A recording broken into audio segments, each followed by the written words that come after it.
Welcome, everyone, and thank you so much for joining the Garrison Institute's live interactive seminar. Our guest today is Lama Surya Das. Lama Surya Das is one of the foremost Western Buddhist meditation teachers and scholars. The Dalai Lama affectionately calls him the American Lama.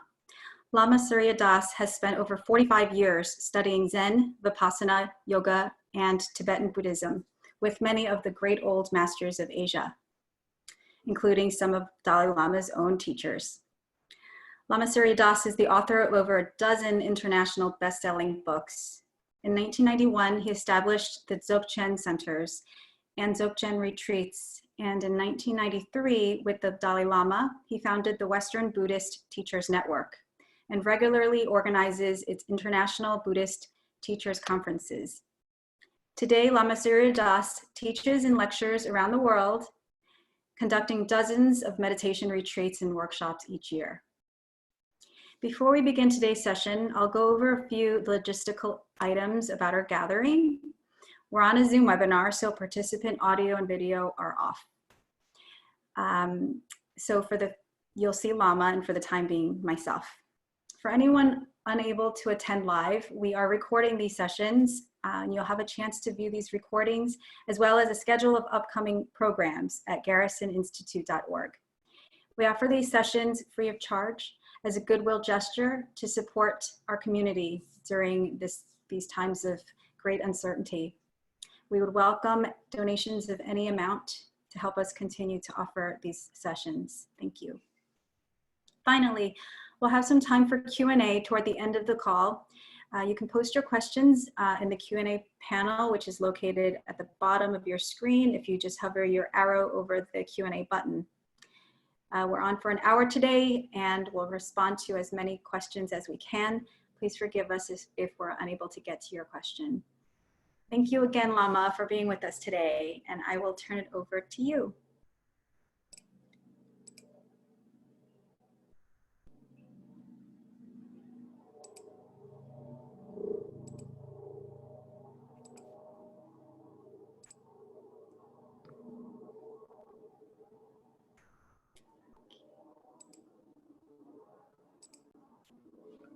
Can you hear me? I'm not sure. Yes, Lama. I'm being heard. Oh, yes, sorry. We can hear you, Lama. Okay. Yes, thanks very much, Amy. And all of you at Garrison Institute by the Hudson. When the season turns, let's all go there and have some retreats and other kinds of celebrations. I love it there. So welcome, everyone. I think we should give a gong for Amy and for calling the Sangha together here today. I hope you can hear that.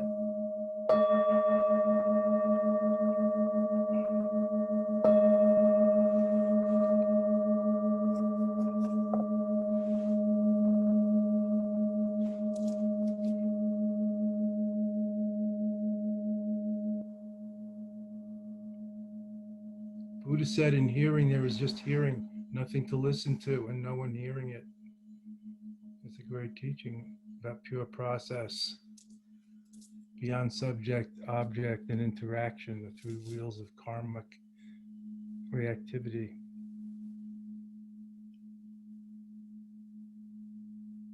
Each of the senses, in fact, is a Dharma gate, if you look at it that way. And every moment, the alarm clock is ringing, the alarm clock of reality for those who have the ears to see and the eyes to hear, etc. But it's not that complicated. I'm just joking around here. Today, I'd like to talk about deepening our spiritual practice. Actually, my notes say deepening your practice, but I think our is more appropriate. Deepening your practice and beyond practice, integrating it in life. And according to the Dzogchen pith-instructions, the whispered, oral, boiled down pithy tips and pointers from the meditation masters of our lineage. Like that there is nirvanic peace in things left just as they are.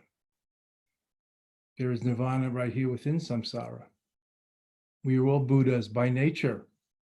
We only have to awaken. We only have to recognize who and what we are. Each of these one-liners is a pith instruction, a maxim, an adage, words of wisdom. You might want to write some down if it resonates with you. Keep it on a yellow sticky or index card or on your note device to think of now and then. Well, for dealing with all the changes that we're going through these days, remember the American Buddhist mantra, as I have come to call it, this too shall pass. You can't go wrong with that. And everything does. The good as well as the bad. So let's not get overly elated or depressed.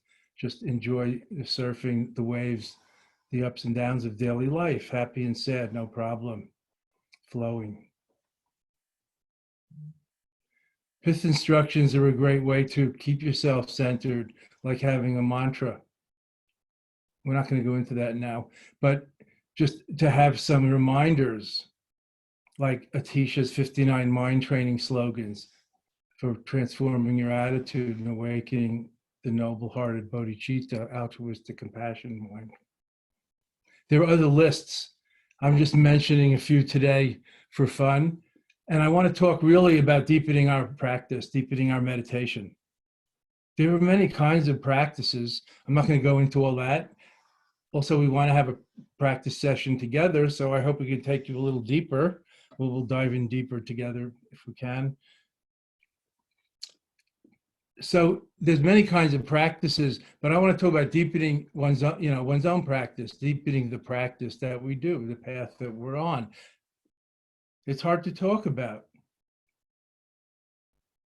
It's like talking about authenticity, how to mensch up, how to be a genuine person, a decent citizen, for lack of a better word. A light in the world rather than a blight in the world. The bodhisattva, that would be deepening our life and our practice. How to be more deeply authentic, truly ourselves, since we already are. But we don't know it. That's where awareness, self-awareness, cultivating self-awareness, etc. comes in. Self-inquiry. All of these are practices. Again, I'm not going to go into all the different practices. We're talking about deepening our practice. So some of us, some of you, maybe beginners. I mean, there's a part of me, part of me is beginner. Like when I go out and try to windsurf these summers. Beginner, even though I used to surf and do every other kind of sport, almost to the max. So some of us are beginners, some of us are more experienced. Some of us have been doing it for decades. Sometimes it's hard to evaluate your progress. Perhaps you can get some help from a spiritual friend, a Kalyana Mitra, or a teacher, somebody who's a little ahead of you on the path. They can help you see where you're at and where you're going and clarify your direction. Sometimes some course correction is needed to progress or go deeper. In the Dzogchen tradition, we don't talk about going deeper. We talk about stabilizing and realizing and things like that, based on direct access now, rather than the progressive notion of a journey and a path. Going deeper suggests the progressive notion, and that's fine. So we're talking about that. I just want to say in the Dzogchen tradition, direct access, the non-dual awareness, direct access, Buddha mind practice, Dzogchen, natural meditation, Dzogchen, the natural great perfection, these are all translations. In Dzogchen, it said being there while getting there every single step of the way, not waiting. Being right here while getting there every single step of the way, not waiting, not dreaming about it as a pot of gold at the end of the rainbow, or imagining it, however you conceive some kind of goal, as over there and the path going from here to there. Of course, that's the gradual approach, and that's the general and common to all evolution and development that we know. And yet there's another side to it that we don't know, which is direct access, innate goodness, original goodness, the innate Buddha-ness within us. That's not later. So being here while getting there, every step of the way, complementary, doing and being here fully. And most of us are rarely totally present, you might agree. being here while getting there, being there while getting there, because it's right here or nowhere, I assure you. And the scriptures say it too. So deepening practice, deepening ourselves. And over time, not just over one enlightenment weekend at some place in the country, or one special book that may transform your life, but then there's still further to go. As it says in the Bodhisattva literature of Mahayana Buddhism, the eighth bhumi, or the eighth stage of the Bodhisattvas, the awakening spiritual warriors, the Bodhisattvas, the Buddhas to be, the Bodhisattvas. The eighth bhumi, the eighth stage, the 10th is Buddhahood. The eighth is called far gone or far along. And it is very far, the eighth. But then another translation of it is still far to go. So that's our situation, which is just how it is, no problem. You get a kick out of that, whether you look at it from the point below, looking up, or you're looking down, like your mind is the sky and the stars are your eyes, and you're just taking them the bigger picture all at once.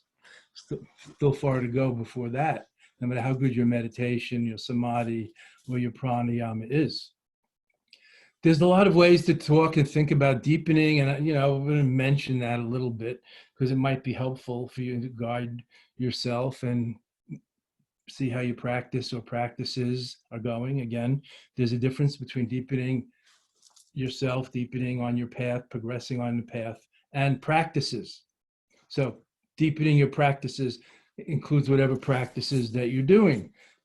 In Buddhism, there's a couple of main kinds of practices, like meditations, concentration meditation, calming and clearing, insight, penetrating, deep wisdom meditations, self-inquiry meditations, purification meditations, visualization meditations, liturgical or like co-meditations with music, chant meditations, healing meditations, loving kindness, compassion meditations. There's so many kinds of different kind of meditation, non-meditation, non-dual, non-meditation, divine light, divine sound meditations, relational meditation. And beyond Buddhism, there's different kinds of meditations. Flaming seatable meditations in the Kabbalah. Christian centering prayer, which is meditation. Just being in the presence of the higher power. There's many kinds of practices also. Meditation yoga, tantra yoga, heat yoga, longevity meditation yoga. These are all practices. Mantra chanting, devotions, offerings. These are all practices. But how do we deepen our practice? I think questioning is one important part of this. One might get the impression from many traditional pulpits, and I'm not just talking about Buddhists particularly. As I was brought up in the Judeo-Christian tradition, we often hear, religion is a little intimidating, and we often hear that we're not good, and we get the impression that we're not good enough or original sin. Well, Buddhism relies on original goodness. So we can reorient ourselves or let go of those concepts through these practices, and we become deeper, more true to ourselves, deeper, seeing deeper, feeling deeply, becoming deeply pellucid, luminous inside and clear through and through. And the clearer I become, the clearer everything becomes. You can take that to the bank, friends. That's called deepening your practice or stabilizing your awareness. The clearer I am, the clearer everything is. So one way to think about deepening our meditation, deepening our practice, is by quantity, like people often say. My friend said the other day, since this pandemic, my practice has fallen over the cliff. And I said, smartly, because I'm a wise guy, is one word. I said, that seems backwards. It's kind of the opposite for me. And she said, well, there's these more important things to think about. So I had to think about that.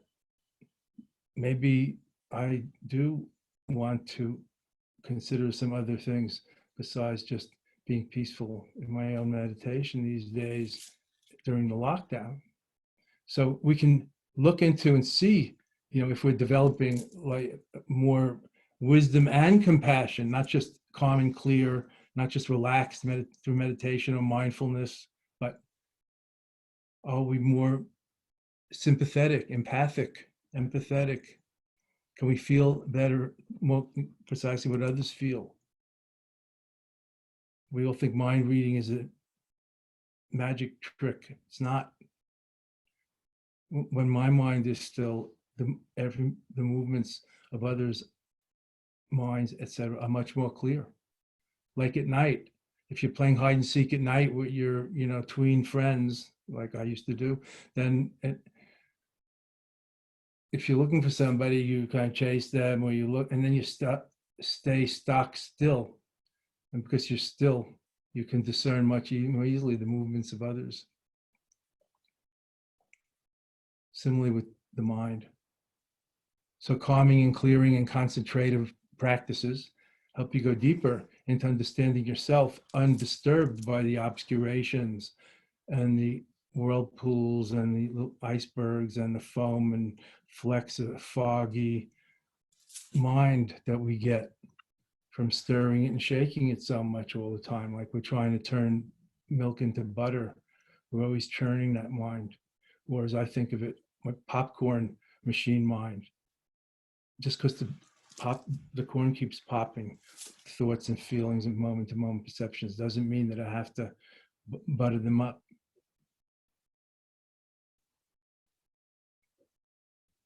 Leave your mind alone, friends, meditators, and it'll leave you alone. So we can talk about meditation or doing more meditation. As my friend was saying, she's not doing much during the pandemic time. About quantity. What does much mean? I'd like to do more. I wish I was doing more of my spiritual practice. That's quantity. That's a nice idea. That's good. That's a good way. It's like I wish I would do more exercise. It's true. But I want to say, let's not ignore the qualitative aspect, going deeper into the quality of the practice, the intensity, the focus, the honesty or the candidness of the practice that you're doing. So quality of awareness, not just quantity of time, not just trying to sit at 45 minutes instead of half an hour, or sit an hour instead of 45 minutes, or count more prayers or mantras on your beads, or do more bows. Not just more is better, but quality is one way to deepen your practice and to try to evaluate it. And of course, you can ask for advice from others who have walked this path. It's no secret. There are books about these things. The Visuddhimagga, the stages of purification in the Theravadan tradition, has its outlay of the map towards enlightenment. There's 4 stages of enlightenment. Stream enterer, once returner, non-returner, and liberated saint, relating to how deeply you experience nirvana. Not for how long, but sort of for how deeply, or how much it uproots of your fundamental obscurations or the kileshas. So that's one way to judge if you're going deeper. Another way is if you're having some experiences, not just thoughts. They may be special effects like lights or sounds or divine smells, where you might feel light like a feather while you're meditating or sitting in your asana. Or you could have actual like wisdom breakthroughs, what's called satori in Japanese, insight into the true nature, or glimpsing great shunyata, the luminous void. Having these kind of special experiences can help you see if you're getting anywhere or not. Not that everybody has to have them, but it's like with any intimate relationship. things have to sort of develop. So once in a while you check into that. You can't always have your kundalini arising or some realization of oneness with the universe or total relief of whatever you've ever felt you're carrying as a burden. These are all experiences, but what's important is that you keep going. You don't get stuck anywhere in any of these, lest they become a sidetrack or even an obstacle where you're trying to get it back again. Keep remembering, oh, I wish I could feel like that again. Meditators need to be aware of comparing and of trying to re-experience things that are just, in the end, impermanent, ownerless experiences. But they're part of your meditation, so it's hard to forget the best experiences, but beware of trying to get back to them. Don't let them become excess baggage that you're carrying around. So we've talked about deepening your practice by quantity and quality, or by checking on what experiences you may be having and results like higher consciousness,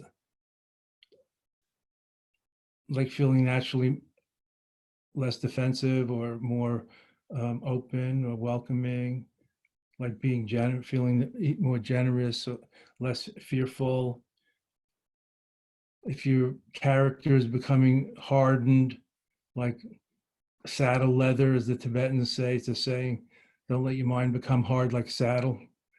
It means don't let your heart become hardened or jaded. Here's another Tibetan saying that you may need to know. St. Peter may, for all I know, ask you this when you get to the pearly gates in Bardo. Just joking.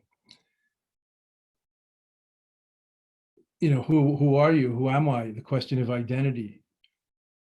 So we want to be deepening into self-knowledge to know oneself, and let's put a capital S in there, is to know God, as Rabindranath Tagore said, the first Nobel Prize poet of India. To know oneself is to know God. Socrates, father of Western philosophy, to know thyself, that summed up his teaching back then in Greece, Athens. Know thyself, it's still a good exhortation. So if we're becoming more hardened in character, that's a good sign of a deepening problem, like falling into a pothole rather than really an authentic spiritual deepening and enrichment, inner enrichment, like higher consciousness or oneness awareness, or seeing the unity and diversity, recognizing interconnectedness and interdependence, you know, these kind of insights, seeing that everything is impermanent and being less grasping to what passes through our fingers. These are kind of results now that we can start to see as our practice deepens, as our meditations help us in self-knowledge and so on. And it starts to really show up in life as we become better people, naturally, let's say, ethical or moral or have mensches, genuine, decent people. But when I start to see myself in you and you in me, who would I harm? Who would I exploit? And expand the circle of caring and loving and interconnectedness beyond just oneself or one's nuclear family, out in concentric circles to include your neighbors and the community, the animals, and really the whole universe. The whole universe is oneself, all beings, part of it. We contain multitudes, as the poet said. So if we're looking once in a while to evaluate our progress, these are some things we can notice and think about. And if we're becoming more irritable or short-tempered, not a good sign, maybe need some course correction. If we're becoming a little more patient, centered, clear, honest, you know, natural morality pours forth. Just because health is the natural state, illness is the aberration. Obscurations are extra. You know, it's like the schmutz on your windshield. The windshield is clear, but once we got to do is wipe the schmutz off, the caca, the bird crap, and so forth, that accrues over our vision through our habits and stuck in our ruts. So awareness practice helps us see through the illusion of separateness and realize our great Buddha nature. And millions have. And this is the direction of deepening practice, not just using yoga for healthful looks and ignoring its spiritual and energy and soul enriching benefits, the whole 8 limbs of yoga, including service and so on.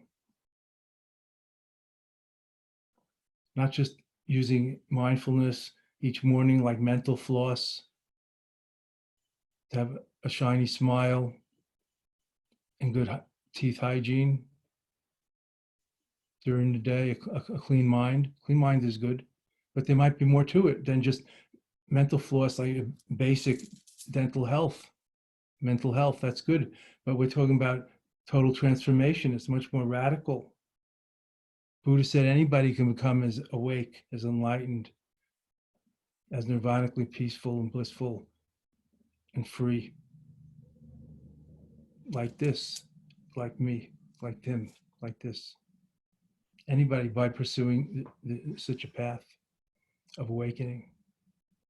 It's not just pie in the sky, friends.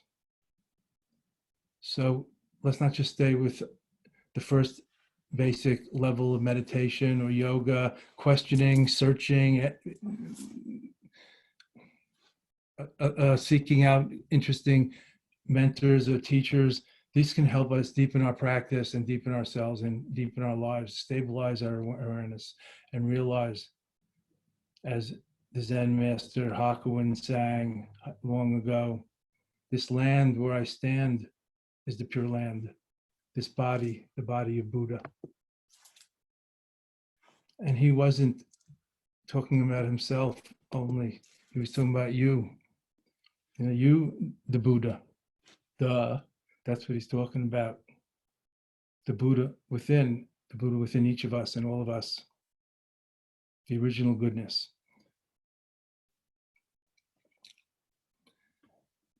That's why in Dzogchen, as somebody's asking, there's a saying, nothing happens. Of course, that's not just in Dzogchen. You hear it in Mahamudra. Supposedly, it was among the last words of the 16th Buddha Karmapa, the Kagyu leader who passed away in the 1980s and is back as the 17th. Nothing happens means that everything seems to be going on, but nothing really happens, or everything changes, nothing happens. There's nirvanic peace in things as they are, nothing happens. It's hard to understand, but it means being there while getting there. It means being in harmony, aligned, or one with ourselves, being in harmony with our true nature, with the Tao, with the innate Buddha nature, with the great completeness and wholeness right now. That's what nothing happens. It suggests us to look into this. What's keeping us from it right now? You really think something's happening? Oh, it's a nasty day? Really? Just because it's raining or sleeting? Nasty? Everything is so subjective. What's keeping us from it right now? Nothing happens. It means there's nowhere to go and no one to go. But this is deep non-dual mysticism, not simple developmental psychological religion. The usual path of purification, transformation, and liberation. This is direct access now talk, non-dual talk, not for everybody. But nothing happens means there's nowhere to go and no one to get there. So I'd like to have a little meditation now. Please, if you're not comfortable, make yourself comfortable. We'll go into it a little more and then we'll have some Q&A. Thank you for you. See another question here about light. Maybe I'll go into that a little.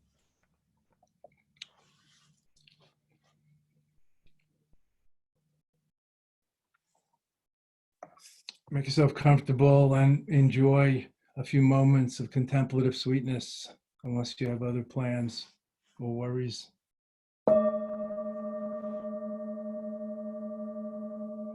Enjoy the joy of natural meditation,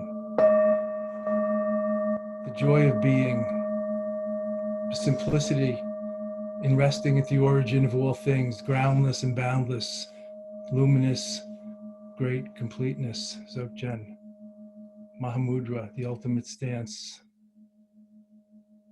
Imaho, wondrous, aware, awareness with an A plus,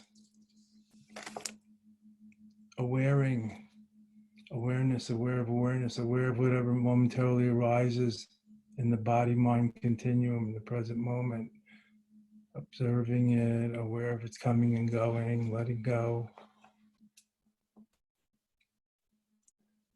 Letting go doesn't mean trying to get rid of friends or suppressing. Letting go means letting things come and go, letting be. That's the secret, letting be. Radical acceptance, letting things come and go without being pulled in or manipulated, without reacting unthinkingly based on attraction and aversion. The flotsam and jetsam going by on the stream of consciousness.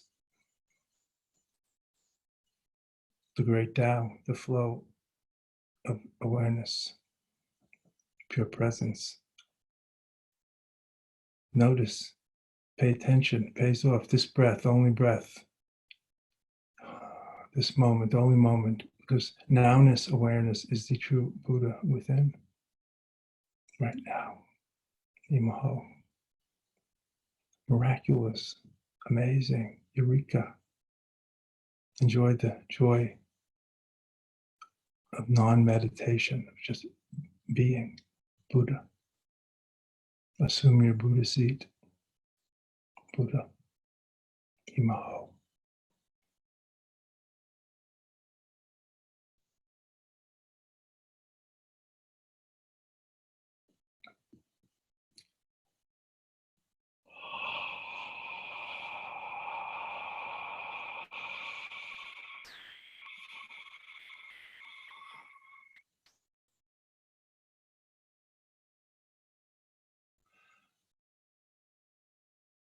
Eyes open, ears open, nose open, mouth open, throat open, heart open, diaphragm at ease, relaxed, open, anal sphincter open, everything open, at ease, decontracted, natural.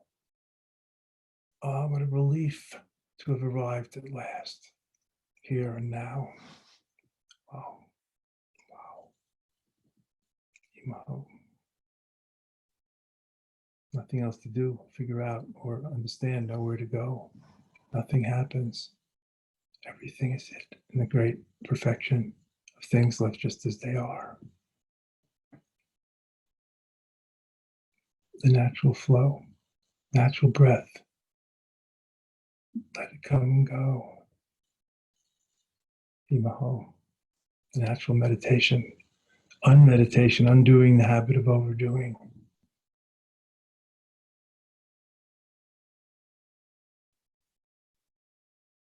Joyous meditation. How sweet it is.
Sky gazing, space mingling, infinite dissolving.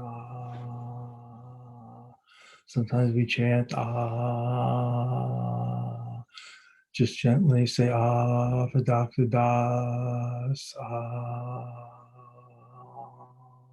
Go gaga a little, let go of your reference points.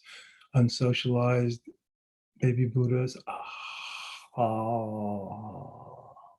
Turn inside out like a bubble in the sea of grace, sea of light, sea of seeing. Seeing is freeing. Awareness is curative. It is all within. Nirvana and samsara are inseparable, as the Mahayana scriptures say. Nowness awareness is the unfabricated, authentic Buddha within. Pure presence, incandescent, elucid presence. Natural meditation, pure being, essence, clear light. Yes. Yes. Oh, God, yes.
Concentrate lightly, follow, ride on the out breath, dissolving like breath, like mist. Of course, you're allowed to breathe in again, that's important. I'll focus a little more on the out breath.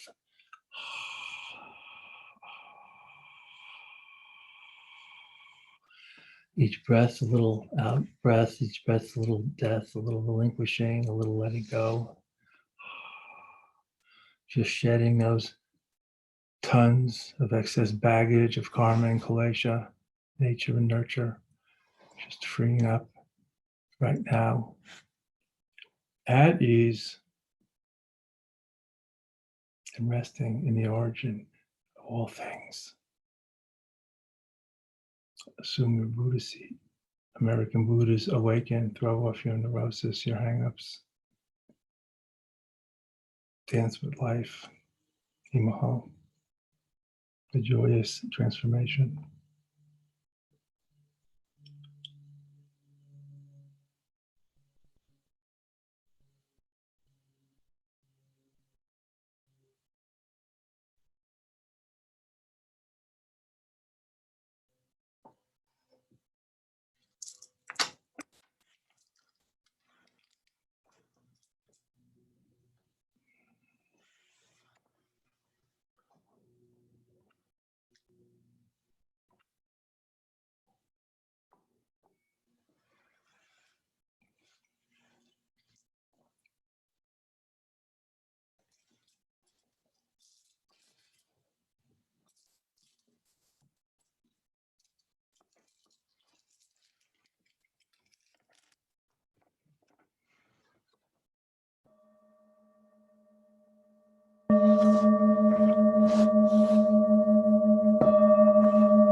Yatra Sanchak Rinpoche Makye Panang Ge Gyochi Ge Pa Nyam Pa Me Pa Yang Kane Kandu Belwa Shau.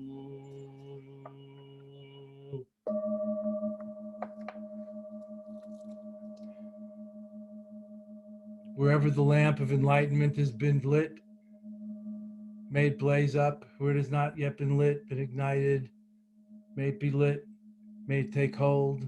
May the Bodhi seed, root, flower, bloom, and may we all together complete the spiritual journey. Relieve the sufferings of this world, including ourselves and each other together. One satsang, one sangha, one beloved community, one mandala, one circle, one heart and soul here together. Interdependent, interconnected, interwoven, interbeing, unity and diversity, including all. Love to one and all. May they be well and happy. And this pandemic come to an end, and others be well prepared for, and there be an end to famine, floods, war, poverty, injustice, inequality, and oppression. And may we all see the light, the divine, the Buddha-ness in everyone and everything. For a better world and a better future to be possible, that better future that could begin right now with the power of one bodhisattva, of one moment, oneself even, why not? If not you, who? If not now, when? As the ancient Rabbi Hillel said, Imaho. And I bow to the Buddha, the God or Goddess, the light, the divine in your seat. Don't overlook her.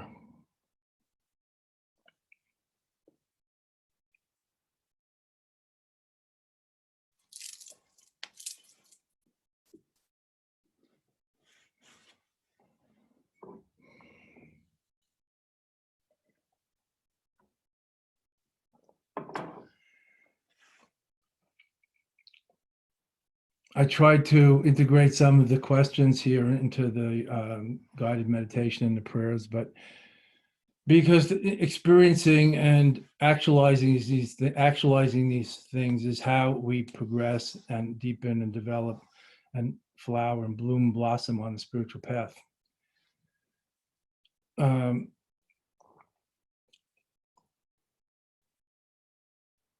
Moving from me to we, including all in our prayers and practice, not just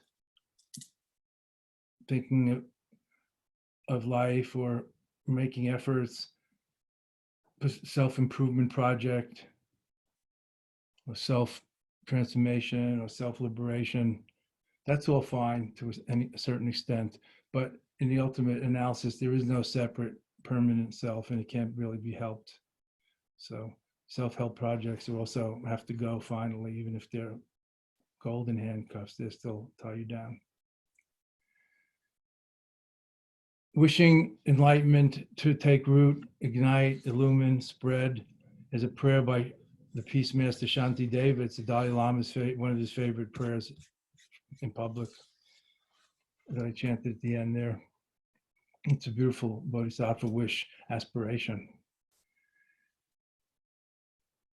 Somebody says, what does experiencing of seeing everything as light while meditating means? Well, it depends what you mean by that. Anonymous attendee who asked it. Maybe it's from Valerie. Okay, could be.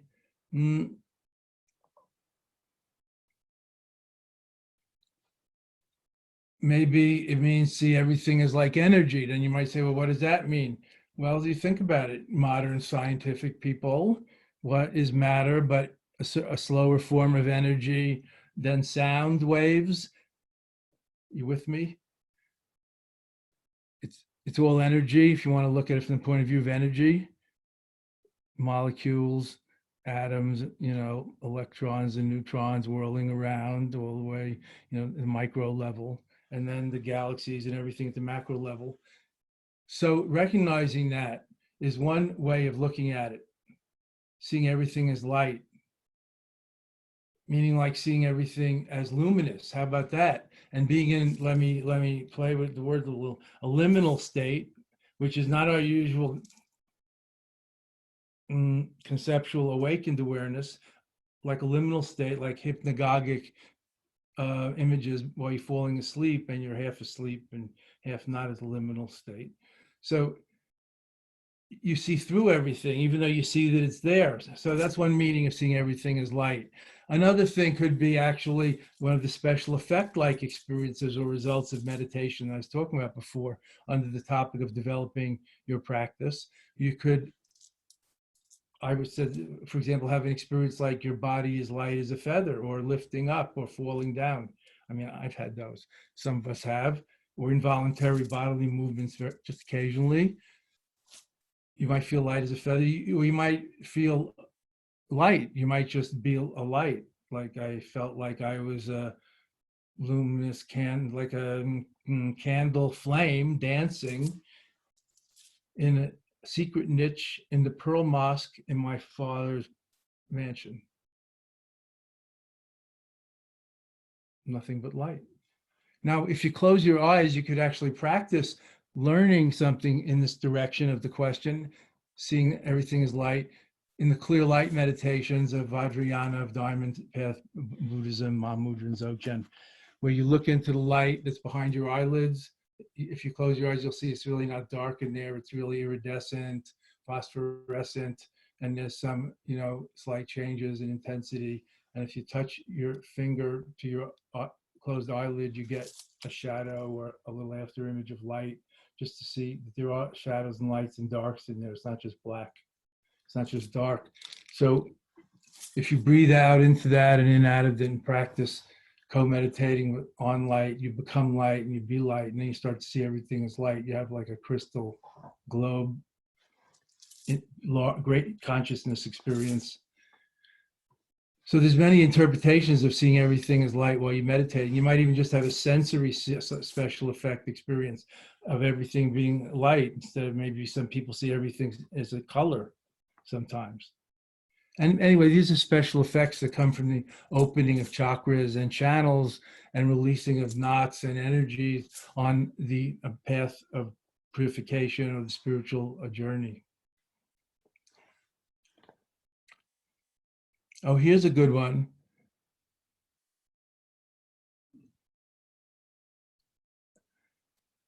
How is practice? Here's a quote, and it's a quote from the Buddha: practice like your hair is on fire.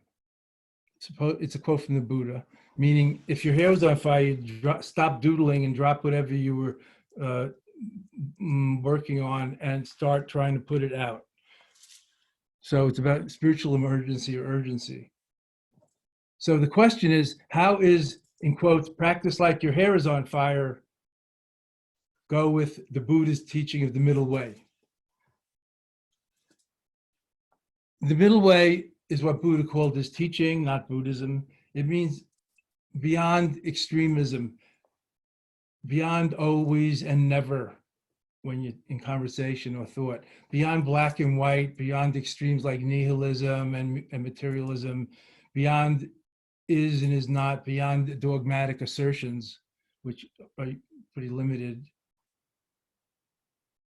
The middle way, balance, moderation.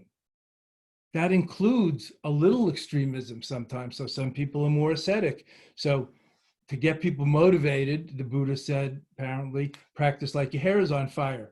And that all these practices that I teach, or, in response to your questions, maybe, the practices of the path of liberation are like toys to lure the children, the beings, out of the burning house of samsara. So that's kind of like a basic Buddhist approach to motivate, like a little fire and brimstone, which, is in all religions, but let's keep it in balance. And on the other perspective, the nowhere to go and original goodness. So the middle way also has a lot of lanes, just like you can have a very balanced and moderate life, but maybe on Saturday night or on New Year's Eve or on your birthday, you have a little more wild side. So we live in the middle way, and the middle way is a great wide highway of awakening beyond extremes and dogmatism and partisanship, which we so suffer from mentally as well as, socio-politically. And there's many lanes, there's a lot of room. You don't have to look for the razor's edge down the middle of the road and be over perfectionist to make yourself crazy. So that's the middle way, and it includes, there's a time to motivate and practice like your hair is on fire. So you're not caught unprepared when loss, change, difficulty, disappointment, bad health or other acts of God or nature occur. So you're much more resilient.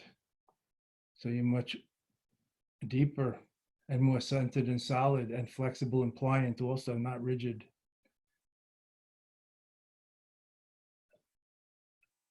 Here's a good one. Do you have to develop an interior observer to witness thoughts and allow them to come and go? Thanks. Matthew, good question. It depends what you mean by observer. We don't use that word as much as the Vedantists use it in some other Hindu, let's say, meditation systems. The observer to the witness, it seems a little separatist, or you're like dissociating a little, dividing yourself from the action. So that's a good basic spiritual practice for mindful anger management and, general emotional regulation. So you have some time to think before you act and to not identify with everything and take it so personally and react. So you have a little more mental space, which is time and space, to think how and when and if to respond, not just blindly knee-jerk react. So the witness stance or observer helps, but you don't really have to do that in order to let things come and go. You can just, practice like riding the breath and just riding the waves of everything, awareness, flow, mindful of breathing, of sitting, of being, just letting things come and go. They come and go anyway, why exhaust yourself trying to control them, manipulate them, and let the crystal ball settle and the clarity will emerge as if from within. That's the instructions anyway that we get from meditation masters, and I've seen it works. It definitely works with or without the observer position. I mean, some Buddhist meditators like Joe Goldstein sometimes teach notation or noting, where you just note pain in the knee, anger, irritation, impatience, dozing. So you kind of have a little observer of it instead of just being caught by it. That's a traditional insight meditation coming from the Burmese tradition. Vedantists cultivate the observer and witness. In Dzogchen, we don't really practice like that, but these are different stages we can go through. Oh, here's a good one. How to best integrate the Dzogchen view while doing deity meditation. That's a big subject, and maybe not, most of us don't know what deity meditation is or Yidam practice. But let me just say, the great Dudjom Rinpoche said, Daryl, the view enhances every practice. So if you bring the view of Dzogchen, since you mentioned it, or the view of Mahamudra to your deity yoga practice, then it won't just be deity yoga practice, it'll be Dzogchen, like direct enlightenment practice, non-dual awareness practice. Every practice has been enhanced by the view. Then there's one more that I want to mention. Here somebody says, is Dzogchen truly, I know time's running out, and thank you everyone for being here together. Is Dzogchen, that's a lineage I'm part of, truly the quickest way to enlightenment? And if so, why did the Buddha not teach it? And there are so many other schools which practice other forms of liberation. If they are not as quick as Dzogchen, question mark, exclamation mark, why? Thank you, smiley face. Of course, I think Dzogchen is the best way. That's why I'm doing that. It came to me and it fits, you know, but it doesn't mean it's the best way for everybody. Anyway, in general, more the tradition says the Vajrayana, Mahamudra, and Dzogchen is the highest or consummate mysticism or non-dual practice, direct access, sure path to enlightenment in Tibetan Buddhism or in Buddhism, however you want to, you know, think about this. But it says, why did the Buddha not teach it? Well, people might say the Buddha did teach it, but he took the form of a meditation deity to teach it, like the Kala Chakra Tantra deity and others. This is Buddhist. What would a nice word be for this? This is Buddhist cosmology. And there are so many other schools, not just Buddhist, of course, that practice other forms to liberation. If they're not as quick as Dzogchen, then what? Well, everybody has their own way. And from the point of view of no one's closer to God than anyone else, all paths are good. The best path is the one that's beneath your feet. That I will say, that you can't deviate from your natural dharma, not just your bad habits, but before those defense mechanisms and compensatory behaviors got set in routines. And that's our original goodness. And I think we're going to have to leave it there. But I will say, add a shout for non-sectarianism, a shout for inclusivity and tolerance, and see the damage partisanship is doing in this world. And us religionists are as guilty as any, I'm sure. Thank you all. And love to you all. Take good care of your precious bodhisattva beings. So beautiful. Every flower blossoming in its own way.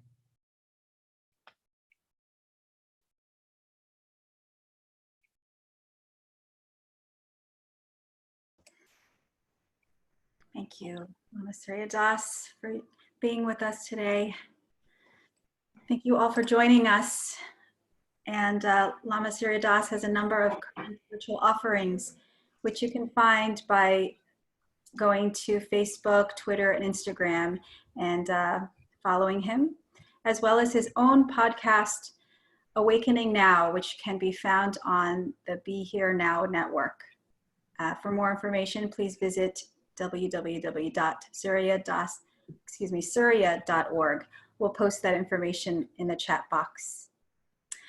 Our next session is next Wednesday, May 20th, with Rupert Spira.